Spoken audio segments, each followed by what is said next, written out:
নমস্কার, সবাইকে কলিজ কিচেনে স্বাগত জানাচ্ছি। আজ আমি পনির দিয়ে ছোট আলুর দম বানাচ্ছি। আলুর দম তো অনেক রকমই হয়, আজ পনির দিয়ে ছোট আলুর দম বানাচ্ছি। এর জন্য এখানে নিয়ে নিয়েছি সামান্য পনির। ছোট আলুগুলা সিদ্ধ করে ছিলকা ছাড়িয়ে রেখেছি। ছোট আলুগুলা এইভাবে আস্তে আস্তে দিয়ে দম বানালে দেখতে খুব ভালো লাগে। মশলার মধ্যে এখানে আমি নিয়ে নিয়েছি টমেটো, চেরা কাঁচা লঙ্কা, আর এখানে ফোড়নের জন্য নিয়েছি দারচিনি, এলাচি, লবঙ্গ, জিরে। মশলা নিয়েছি জিরে গুঁড়া, ধনে গুঁড়া, মৌরি গুঁড়া, হলুদ গুঁড়া। এর মধ্যে আমি মৌরি গুঁড়া ব্যবহার করছি এই আলুর দমের মধ্যে।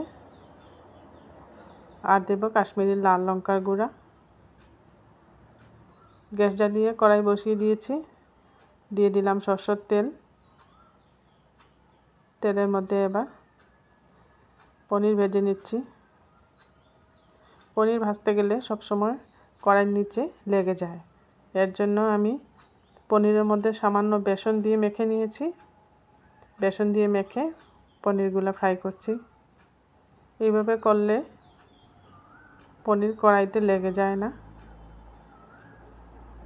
পনির লেগে যাওয়ার দরুন সবসময় পনির ভাজতে একটা সমস্যা হয়, এর জন্য আমি এইভাবে পনির ভাজি। বেসনের সাথে মিক্সড করে পনিরকে হালকাভাবে ভেজে নিচ্ছি। দেখেন তবুও একটা দুইটা এভাবে নিচে লেগে যায়, কিন্তু অনেক কম লাগবে। বেসন বা সামান্য কর্নফ্লাওয়ার দিয়ে মেখে এইভাবে আপনারা পনিরগুলো ফ্রাই করবেন, দেখবেন কড়াইয়ের নিচে লাগবে না বেশি। আমার হাতে তো শুধু শুধু পনির ভাজলে কড়াইতে লেগে যায়, পনিরগুলো ভেঙেও যায়। এর জন্য আমি বেসন আর কর্নফ্লাওয়ার ব্যবহার করি। এইভাবে পনির মুচমুচে করে ভেজে নিই। উল্টে পাল্টে পনিরগুলোকে লাল লাল করে ভেজে নিয়েছি। এতে করে পনিরগুলা ভাঙে নাই, আস্তই রয়েছে। একটা হালকা কোট পনিরের উপর চলে আসবে। বেশি দিবেন না বেসন আর কর্নফ্লাওয়ার, সামান্য বেসন আর কর্নফ্লাওয়ার দিয়ে পনিরগুলোকে একটু হালকাভাবে মেখে নিয়ে ভাজলে এরকমভাবে লাল লাল করে খুব সুন্দর ভাজা হবে, কড়াইয়ের নিচে লেগেও যাবে না। এগুলো আমি এবার উঠিয়ে নিলাম। ওই তেলের মধ্যেই ফোড়ন দিয়ে দিচ্ছি জিরে, দারচিনি, এলাচি, লবঙ্গ আর দুই একটা গোলমরিচ।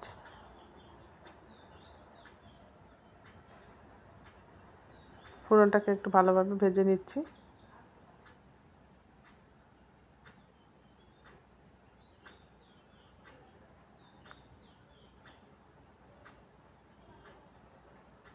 ফোড়ন ভাজা হয়ে গেছে, দিয়ে দিলাম সিদ্ধ করে রাখা ছোটো আলু। এই ছোটো আলু দিয়ে যে কোনো রেসিপি বানালে দেখতে খুব সুন্দর লাগে।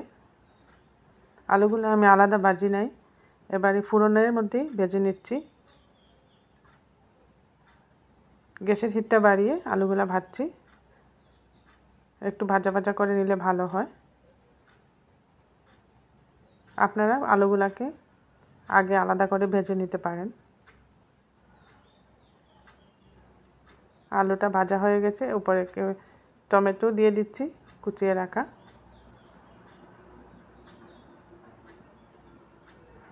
আমি এখানে অন্য আলুর দমের মতো আলু ভেজে আলাদা মশলাটা কষিয়ে তারপর আলু দিয়ে বানাচ্ছি না, একসাথেই বানিয়ে নিচ্ছি। আলুর সাথে সব মশলা দিয়ে কষিয়ে নেব। টমেটো দিয়ে পরিমাণ মতো লবণ দিয়ে দিচ্ছি।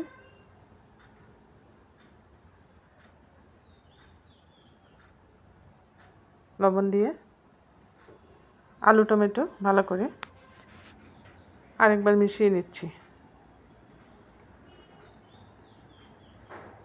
আলুগুলো খুব সুন্দরভাবে ভাজা হয়ে গেছে তেলের মধ্যে। এইভাবে আলু টমেটো ভালো করে মিশিয়ে নিচ্ছি।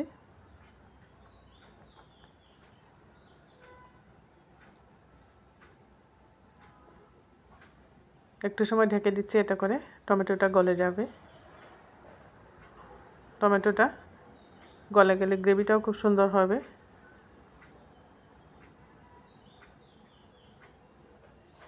এবার দিয়ে দিচ্ছি কাশ্মীরি লাল লঙ্কার গুঁড়া 1 চামচ। এই পর্যায়ে কাশ্মীরি লাল লঙ্কার গুঁড়াটা দিয়ে আলু টমেটো আমি ভেজে নিচ্ছি, এতে করে কালারটা খুব সুন্দর আসবে এই রেসিপির। এইভাবে কাশ্মীরি লাল লঙ্কা দিয়ে ভালো করে আবার মিশিয়ে নিলাম। এবার বাকি গুঁড়া মশলাগুলো দিয়ে দিচ্ছি এখানে। হলুদের গুঁড়া, জিরে, ধনে আর মৌরি গুঁড়া। এই রেসিপিতে আমি মৌরি গুঁড়া ব্যবহার করছি আলুর দমের মধ্যে। মৌরি গুঁড়া দিলে একটা খুব সুন্দর গন্ধ আসে আলুর দমে, এর জন্য এখানে মৌরি গুঁড়া দিয়েছি। মৌরিটাকে শুকনো কড়াইয়ে ভেজে পাউডার করে নিয়েছি। সব মশলা দেওয়ার পর একটু জল দিয়ে দিচ্ছি, তা না হলে মশলাগুলো পুড়ে যাবে। জল দিয়ে এবার মশলাটাকে ভালোভাবে আমি কষিয়ে নিচ্ছি আলুর সাথে। দেখুন খুব সুন্দর মশলাটা কষা হচ্ছে। এইভাবে আগে মশলা না কষিয়ে একসাথে আলুর সাথেই মশলা কষিয়ে আমি বানিয়ে নিচ্ছি আজ এই আলুর দমটা। এবার একটু সময় ঢেকে দিচ্ছি। ঢাকাটা সরিয়ে আপনাদেরকে দেখিয়ে দিচ্ছি কি সুন্দরভাবে মশলাটা কষানো হয়েছে। খুব গ্রেভি গ্রেভি হয়ে এসছে মশলাটা, আলুও নরম হয়ে এসছে। খুব সুন্দর কষা হয়েছে। এইভাবে মশলাটা কষিয়ে নিয়ে এর মধ্যে পরিমাণ মতো জল দিয়ে দেব। দেখুন খুব সুন্দর কষা হয়েছে, মশলাটা আলুর সাথে সম্পূর্ণরূপে লেগে গেছে। কড়াই থেকে ছেড়ে ছেড়েও আসছে মশলাটা। এই পর্যায়ে এসে আমি এখন জল দিয়ে দিচ্ছি, পরিমাণ মতো জল দিয়ে দিচ্ছি যতটুকু গ্রেভি রাখবো। এই খন্তাটা ধুয়ে পরিষ্কার করে জলটা দিয়ে দিলাম।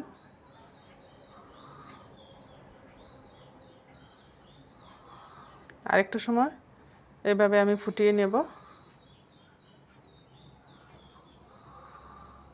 এতটুকু ঝোল থাকবে না, যখন ঠান্ডা হয়ে যাবে তখন আলু অনেকটা ঝোল টেনে নেবে, এর জন্য ঝোলটা একটু বেশি দিয়েছি আমি এখানে। এবার সামান্য চিনি দিয়ে দিচ্ছি, চিনিতে টেস্টটা একটু বাড়িয়ে যাবে চিনি। চেরা কাঁচা লঙ্কাও দিয়ে দিচ্ছি।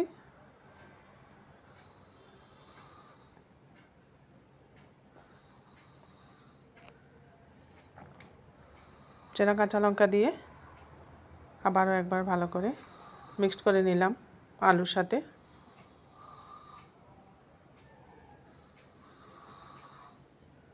এইভাবে যখন সম্পূর্ণরূপে ফুটে উঠবে তরকারিটা, তখনই আমি পনির দিয়ে দিচ্ছি এর মধ্যে।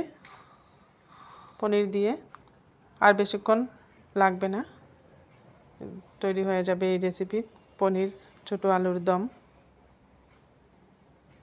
বাটি ধোয়া জলটাও আমি দিয়ে দিলাম এর মধ্যে, এতে করে মশলাটাও বাটিতে লেগেছিল, মশলাটাও ঝোলের মধ্যে চলে গেল।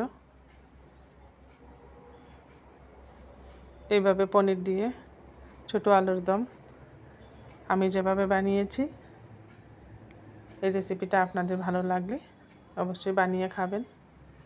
নামানোর আগে কসুরি মেথি উপর থেকে ক্রাশ করে দিয়ে দিলাম। কমেন্টে জানাবেন কীরকম হলো। আর আমার এই রেসিপিটা প্রচুর প্রচুর শেয়ার করবেন, বেল আইকনটা টিপবেন, এতে করে যখনই কোনো নতুন রেসিপি আমি আপলোড করি সাথে সাথে নোটিফিকেশনটা পেয়ে যাবেন। আর আমার চ্যানেলটা সাবস্ক্রাইব করার অনুরোধ করছি। বানিয়ে নিলাম পনির দিয়ে ছোটো আলুর দম।